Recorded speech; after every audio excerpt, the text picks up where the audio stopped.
La nostra intenzione è fare una ammaina bandiera praticamente dal 1° luglio, anche e ringrazio tra l'altro per la disponibilità, come tante volte ho rappresentato la cosa, sia il presidente dell'ente fiera sia il sindaco appunto di Padova per la disponibilità e l'aiuto che ci hanno dato, oltre che l'azienda ospedaliera.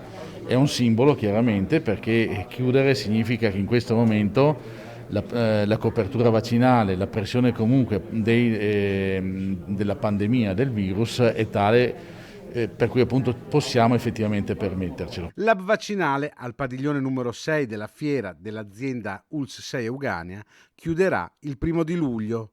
La situazione epidemiologica al momento lo consente. Resteranno attivi per vaccinazioni e tamponi i distretti e l'ospedale ai Colli. Non si può però dichiarare chiusa l'emergenza. Nessuno ha la sfera di cristallo per dire che cosa succederà in questo autunno. Certo è che noi dobbiamo essere pronti per affrontare, in base alle indicazioni che riceveremo dalla Regione,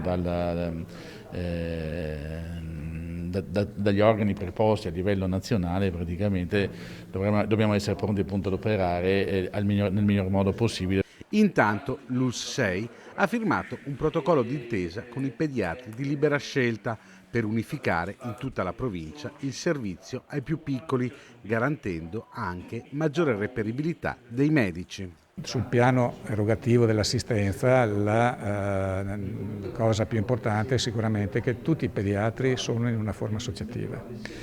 Tutti i pediatri quindi in collaborazione tra loro nella forma associativa danno una apertura coordinata dei propri studi per almeno 8 ore al giorno.